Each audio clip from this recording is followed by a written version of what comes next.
வணக்கம் நண்பர்களே. இன்று தீபாவளிக்காக தட்டை செஞ்சுருக்கேங்க.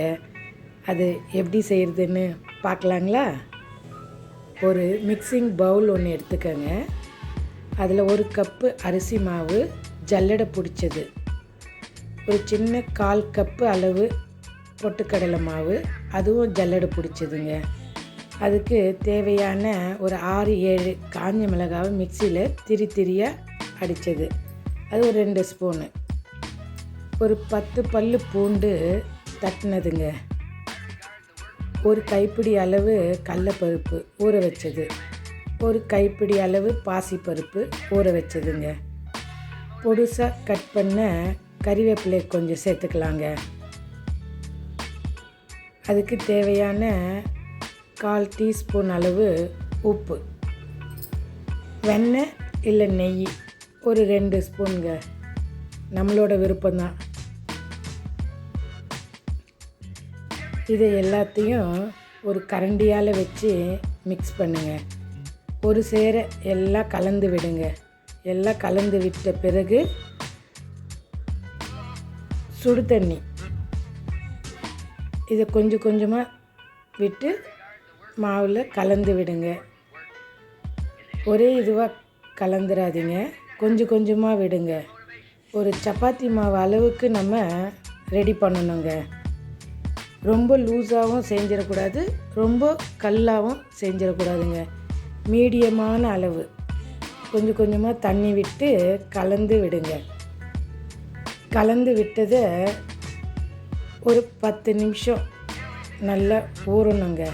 அந்த சூடான பதத்தில் ஒரு 10 நிமிஷம் வச்சு அதுக்கப்புறம் தான் நம்ம மாவை பிசைய போகிறோம். உருண்டை பிடிக்க வருதான்னு பாருங்கள். இப்போ ஒரு தட்டு போட்டு மூடி வச்சுருவோம். ஒரு 10 நிமிஷம் விட்டு பார்க்கலாம்.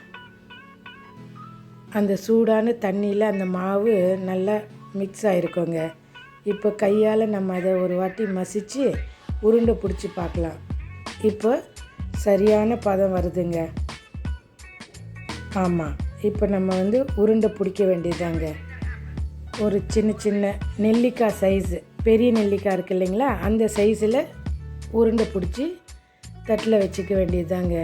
நம்ம தட்டுறதுக்கு ஈஸியாக இருக்கும், அதனால் முன்னாடியே உருண்டை பிடிச்சி வச்சிட்டோம்னா நம்மளுக்கு கரெக்டாக இருக்குங்க. இப்போது தட்டுறது எப்படின்னு நான் சொல்லித்தரேன். ஒரு அகலமான தட்டு ஒன்று எடுத்துக்கோங்க. அதில் கவர் போட்டுட்டு நம்ம வச்சுருக்க மாவு உருண்டையை ஒன்று வச்சு அது மேலே ஒரு கவர் வச்சு ஒரு தட்டை வச்சு ப்ரெஸ் பண்ணுங்கள். கரெக்டாக வந்திருக்கு பாருங்கள், வட்டம் சர்க்கிள் கரெக்டாக இருக்குது இல்லைங்களா? இன்னொன்று நான் எப்படி செய்கிறதுன்னு சொல்லித்தரேன். கவர் மேலே அந்த உருண்டையை வச்சு இன்னொரு கவர் வச்சு தட்டை வச்சு ஒரு ப்ரெஸ் பண்ணுங்கள். பாருங்கள், இது எல்லாம் ஒரே மாதிரி ரவுண்ட் ஷேப் வருங்க. இதே மாதிரி எல்லாம் தட்டி வச்சுக்கோங்க. ஒரு வடைச்சட்டியை ஸ்டவ்வில் வச்சு நம்ம எண்ணெய் ஊற்றி காய வைக்க வேண்டியதுதாங்க. கடல் எண்ணெய் தாங்க விடுறேன் நான், அது வாசனையாக நல்லாயிருக்கும். இப்போ எண்ணெய் காஞ்சதும் நம்ம தட்டி வச்சுருக்கிற ஒவ்வொரு தட்டையும் சேர்க்க வேண்டியதுதாங்க எண்ணெயில். ஒரு 3 பொரிச்சு எடுங்க. ஏன்னா இதை மிதமான தீயில் தான் வச்சு நம்ம வேக வைக்கணுங்க. டக்குன்னு கலர் மாறிடுச்சுன்னா வேகாது, தட்டை முறுமுறுன்னு வராதுங்க, ஒரு மாதிரி மெத்துன்னு இருக்கும். அதனால் தீயை சிம்மில் வச்சு ஸ்லோவாக வேக விடுங்க. ஏன்னா இது அது மாதிரி வெந்தால் தான் தட்டை நல்லா முறுமுறுன்னு நல்லா வருங்க.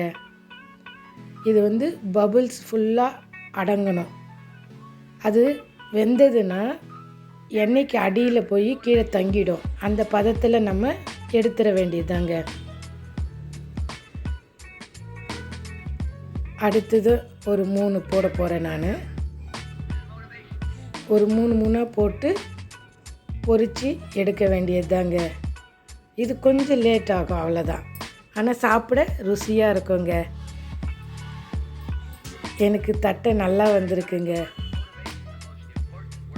இதே மாதிரி மீதி இருக்கிறது பொரித்து எடுத்துக்க வேண்டியதுதாங்க. ஆமாம், நான் பொரித்து எடுத்துட்டேங்க. ஒரு கப்பு அரிசி மாவுக்கு 20 தட்டை வந்ததுங்க எனக்கு. இதை ஒரு தட்டில் பரிமாறி சாப்பிட கொடுக்க வேண்டியது தாங்க. நல்ல கிறிஸ்பியாக நல்ல முறுமுறுன்னு இருக்குங்க. சேர்ந்து சமைப்போம், சேர்ந்து ருசிப்போம். நன்றி நண்பர்களே. ஹாப்பி தீபாவளி.